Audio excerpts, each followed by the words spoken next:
These mics on? Oh, yes. All right, good morning. Thanks to everyone who's here, especially the press, the family. Appreciate you all being here, showing their support. I got to give a thanks to the Facebook group, the Don Lewis Code Case Files group. If it wasn't for that group, we would not be doing this right now. For those of you that have not seen that group or heard about it, there's 3,300 members in it, and it's 24/7 researching documents, videos, scouring the internet for anything to do with Don Lewis. We have quite a few people up here. Caitlin here, Caitlin Statil, and we have John Williams, who is the attorney for Ann McQueen and the three daughters, and then you have Ann McQueen, Linda, Gladys, the mother of the daughters, Donna, Gail, and Finley. Finley's with John Williams over here. Or John Phillips, sorry. What did I call you? Sorry. Anyway, they're going to come up. Caitlin will come up when I'm done here. I didn't know Don Lewis before this Tiger King documentary came out. I saw the documentary, and I just could not believe that there was a family out there that had a father that went missing, and when I was looking on the internet for information, I couldn't find any. So I reached out to Nosy Wren, who I've done other cases with for the last 4 years, and we started a group, and from there things just went crazy really fast.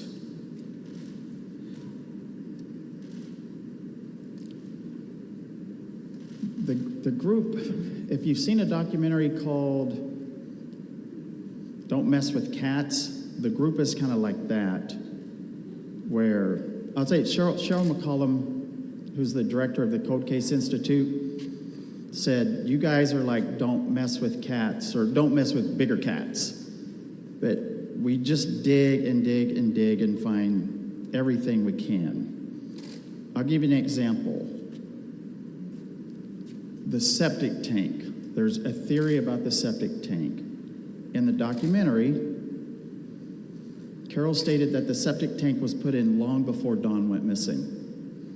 Sheriff Chronister said the septic tank was put in years later. So we really wanted to know, when did the septic tank get installed?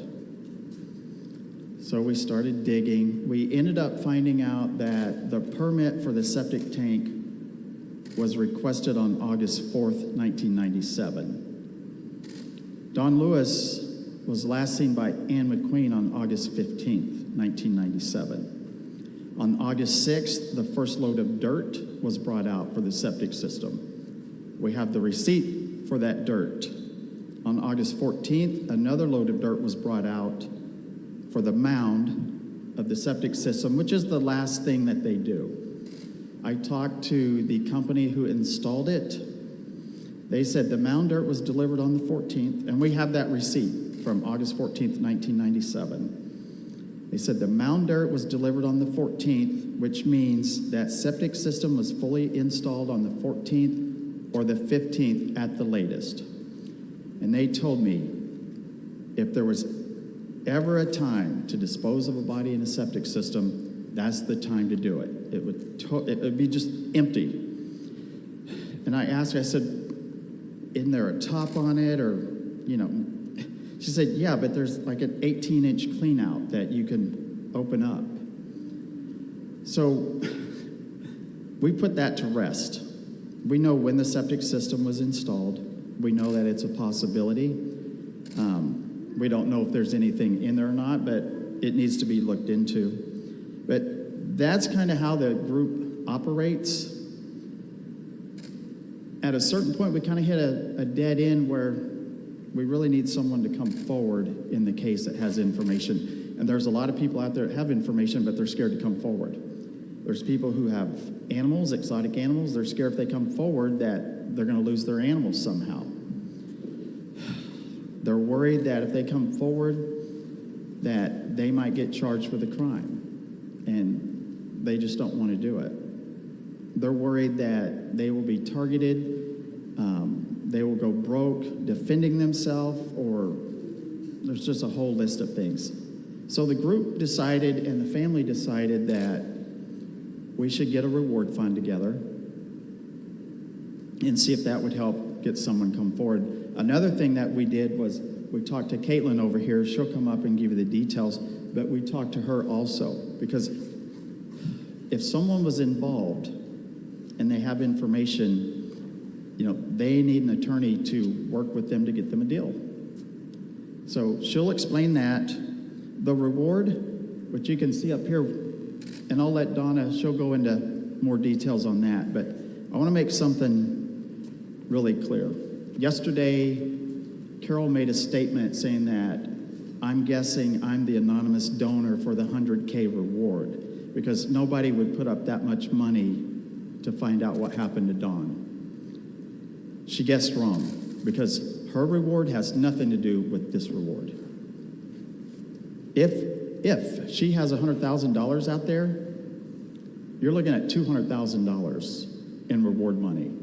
You're looking at a criminal defense attorney over here that's ready to make someone a deal if you have information. The number, you can see it there, it's 646-450-6530. That's the tip line. If you do have information, come forward. I'll let Caitlin fill you in on what they're going to do. Thanks everyone for being here. To the Facebook group, this family loves you guys. I love you.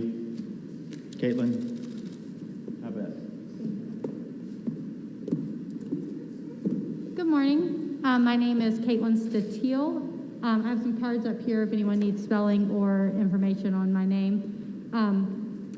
I am an attorney at Carlson, Meisner, Hart, and Hazlett, and my firm has offered to represent whoever has information on this case pro bono. As Ripper has said, there's tons of possibilities on what happened here, but as Sheriff Chronister has made clear, they don't believe that this was carried out by a single person, that it had more than one person involved in the case. So we are willing to represent anyone pro bono who has information, who possibly was involved in the case, and can put this case to rest and close the case out. My cell phone number is on my cards, as well as if you contact the tip line, you'll be put in touch with me. We're happy to assist. We can't guarantee any outcome, of course. That lies in the hands of negotiations with the state attorney's office and what information is provided.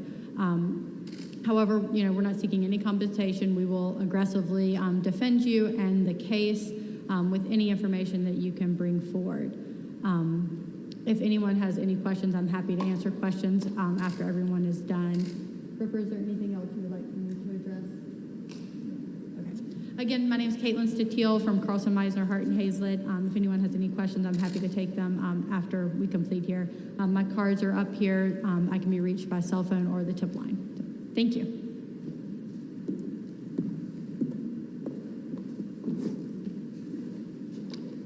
Good morning. I'm Donna Pettis. I'm Dawn's oldest daughter.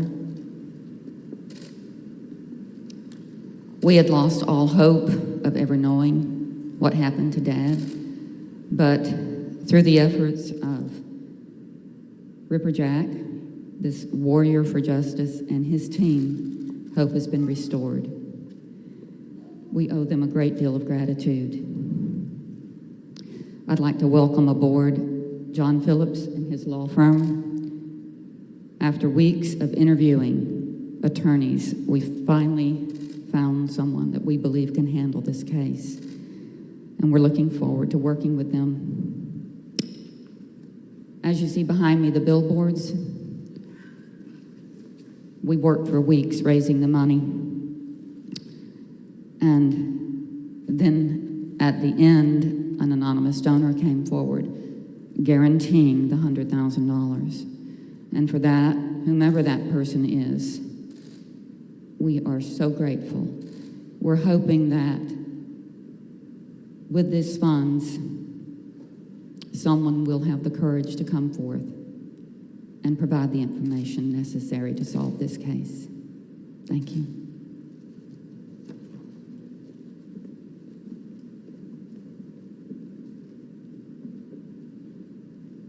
Hi, I'm Gail Rathbone. I'm Don's youngest daughter.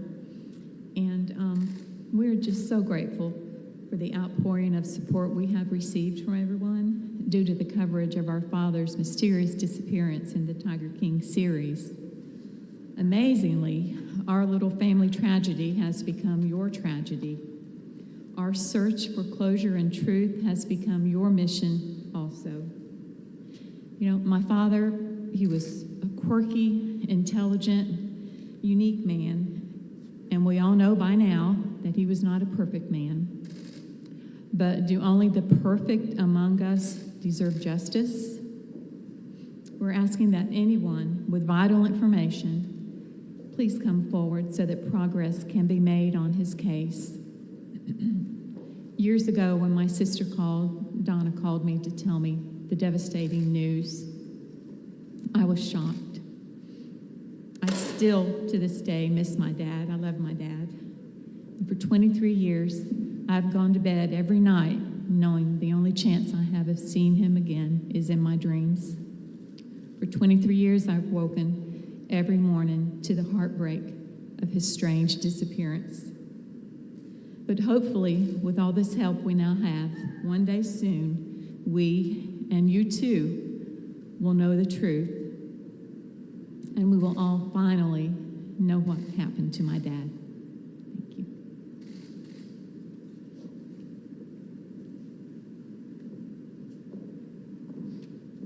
Good morning. My name is John Phillips, and I have the honor to represent this family. Finley Williams is with my office, criminal defense, board-certified criminal defense lawyer. I'm board-certified in civil trial litigation out of Jacksonville, Florida, licensed in Florida, Georgia, Texas, Alabama, New York, and D.C. Dr. Cornel West once said, "Justice is what love looks like in public." I wish I had said that. I've stolen it since then. I repeat it over and over again. And it's one of the single best quotes about justice I think I've ever heard. Dr. King had a bunch that are fantastic. But justice is what love looks like in public. And our mission as a law firm, our mission as people, every single day is full justice. I say over and over again, justice is spelled one way, but it's defined subjectively. It's defined as criminal justice. It's defined as civil justice. It's defined as shutting people up sometimes. It's not a last offer. It's not a monetary award. It's not just an arrest. It's full. But Dr. West didn't stop with saying justice is what love looks like in public. He had another line that I think is particularly important today. And he said, "Tenderness is what love looks like in private." I'll repeat that. Tenderness is what love looks like in private. So justice is love for all the world to hear, but one-on-one, it's a thing of tenderness, gentleness, kindness. Last night, we all had dinner together, a family dinner. There were great-grandchildren of Don Lewis. We pulled out his yearbook. Miss Gladys and I went out on the porch and talked about Don and some of the lies out there. I come to this as an open slate. I come to this trying to find a level of reason without prejudging the case. And I've spoken with his daughters and with his family and his longtime assistant, Ann. They're amazing. They're the definition of tenderness, the definition of love. There was a quote in Don's yearbook that said, "Love all, trust a few, do wrong to none." It almost makes me emotional sitting up here because it's so apropos to ultimately what would do him in 23 years ago. Loving all, trusting a few, do wrong to none. Prophetic words. And here he rests all these years later for his name to be used with such inconsistency, such hate, even his final death to be characterized, whether true or untrue, in such things involving words we can discuss later, but as bad of a death, as dishonorable as a death as one can imagine. Otis Redding sang a song. He didn't write it. Frank Sinatra sang it. A lot of people sang it. Try a little tenderness. And I don't know that I've seen a lawyer come up with a press conference and say, hey, let's try a little tenderness. Let's try reason. Because generally you announce a $150 million lawsuit and how we're gonna get justice and how we're gonna, make things right, and we are. All of that in time. But our office wants to invite reason, wants to invite civil conversation where it can be had, wants to invite justice, wants to invite somebody to call anonymous or not anonymous. Let us know where Don lies. Let us know what happened to him. So rather than getting up here and adding more sensation on top of sensation, we go back to Dr. West's words, justice is what love looks like in public.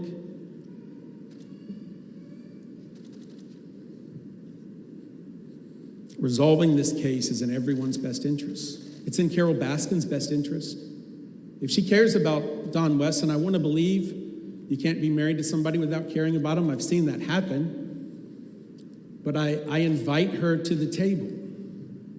I invite her to talk and let us know what really happened. More than invite her, we're going to serve her with a lawsuit. Now, it's not a lawsuit for damages, it's a lawsuit for equity. Equity means fairness. It also allows subpoenas and depositions, requests for production, interrogatories, things that a court can decide what happened and what lawsuits or lawsuit and who should be sued should come. It's called a pure bill of discovery. We have copies, spot on Friday. And we'll take questions about it after.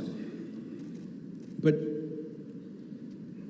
what we want to see most of all right now is to stop the lack of civility, stop calling this wonderful family names, stop reading things you wrote 20 plus years ago into a record, which we're going to use against you, by the way.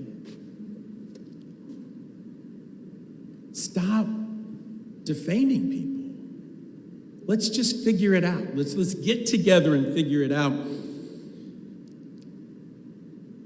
And on a personal note,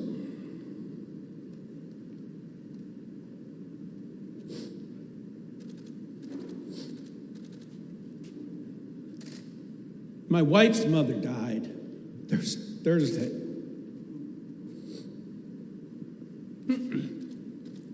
She told me to be here with this family. And as her mother passed away, she held her mother's hand. They sang psalms. They shared videos of grandchildren. Cheryl Warburton died with dignity. She died with family around. Whoever did this to Don Lewis stole that from this family. Stole dignity. Stole respect. Stole years of his life. And worse than that, now it's a matter of public conversation. I will ask one time for civility. I will ask one time that we come together to find closure of this whole thing. If that can't be done, I'm a lawyer. I sue people. We'll go that route too. But make no mistake, If the family's offer for civility is rejected, if the insults continue, our next step is to bring justice. Because justice is love. Thank you.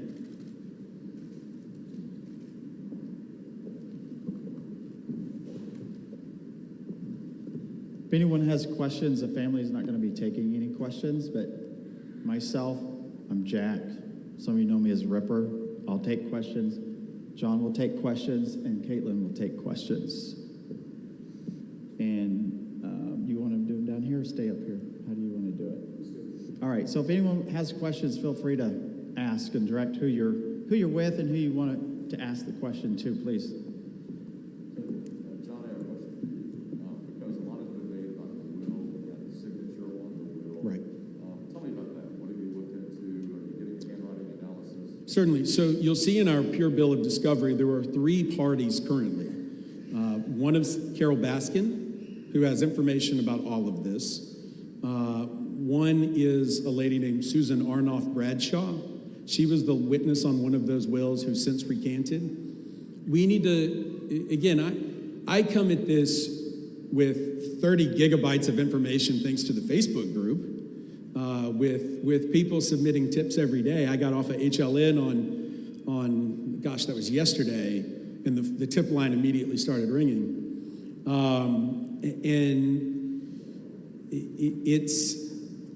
But I try to start with a fresh slate.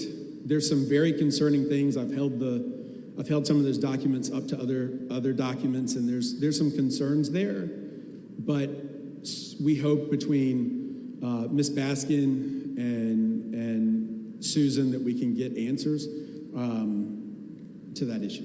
So, and I forgot to identify myself. I'm Jeff Patterson, Chandelier. There probably wasn't 2 or 3 people in the room other than the family we met. Right. What can you do that Hillsborough County Sheriff's Office can't? So there's the criminal justice system and the civil justice system. The criminal has a different standard. They've got to make a determination whether to make an arrest based upon probable cause. That involves prosecutors. That involves some level of fluidity within a sheriff's office. That does not appear to be the case, which is why we filed a lawsuit to let a judge make determinations about what reasonable discovery is. Once depositions are moving forward, I think that can help a sheriff's office, a prosecutor's office, a judge determine things. So they worry about speedy trial laws and all of that. Once they file charges, they've got to bring them. COVID changes things. But because of COVID, we felt the pure bill of discovery was a way to go to get discovery, to figure out whether there's a crime here, whether there's multiple crimes here, whether it's torts, whether it's, it's a whole law school exam of trying to figure out what happened now 23 years later. So are you satisfied, is the family satisfied that the Hillsborough County Sheriff's Office has done enough over the years or is doing enough now in regards to this case? I'm pretty sure the family's already on record saying they're not satisfied. I just started. 23 years is a long time. There's a lot of questions that I think should have been asked by now. They can do some things. And so, I can't correct the past. I can deal with the present and the future, and my dissatisfaction is almost irrelevant at this point. So there's the investigation here and perhaps an investigation in Costa Rica. Right. Are you looking there as well? Yeah, it's funny. A year and a half ago, I was in the home of, coincidentally, a former president, Nobel Prize winning president of Costa Rica. And so I know it pretty well. And we're going to take a trip down there at some point. Yes. Since the document, has there been any real progress, either from tips or from the sheriff's office? Yes. Elaborate. I mean, there's certain things, because we're going to be asking tough questions, that I don't want to give people the answers to questions before I get to ask them. But there's certainly new information. I've been in town since Friday, and I've been on the ground. We've investigated possible burial sites. We're looking. Information is coming, and that's kind of the point of why I'm doing this the way I'm doing it. It's I don't know if any of y'all had a press conference that a lawyer talks about tenderness and love. I don't know, maybe. But I really think if we all cared about Don, or we all cared about seeing what's right happen, we can figure this out. There's certainly rewards. There's incentives that unfortunately have to happen. And protections, there's swords and shields that we'll use. But I'm going to dodge your question publicly because I don't want to reveal too much information, but there certainly is new information. And is there concern from the family over the aftermath of the documentary as far as this being made kind of a mockery and the songs, the parody, the memes, everything that's come out? There is, fortunately, the songs aren't about them yet. Right? Any songs we know of? Okay, good. Let's keep that way.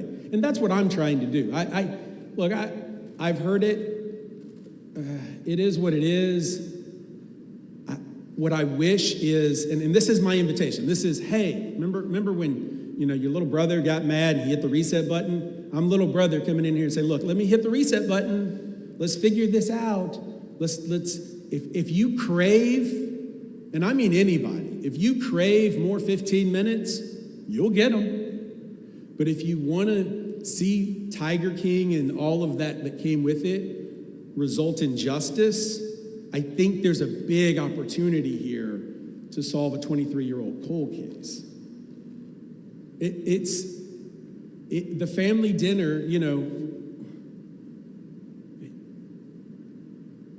think about your grandfather, your father, being rumored to have either been eaten by alligators, be under a septic tank of feces, or in a meat grinder.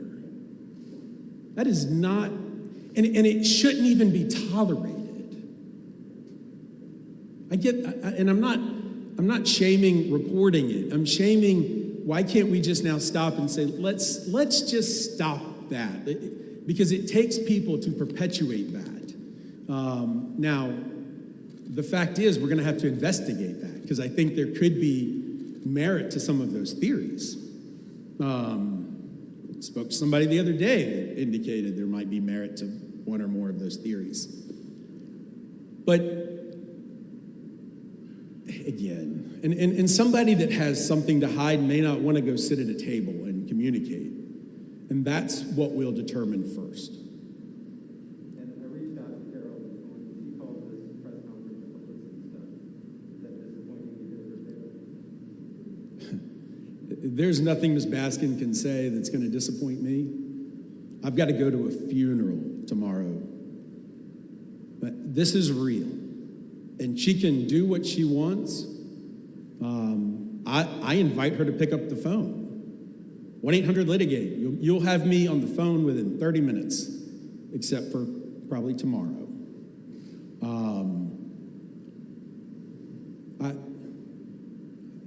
Yeah, it is what it is. Any other questions? Or for anybody else? And we'll take one-on-ones if need be. We'll be here for a little while. Thank you. Thank you. Thank you.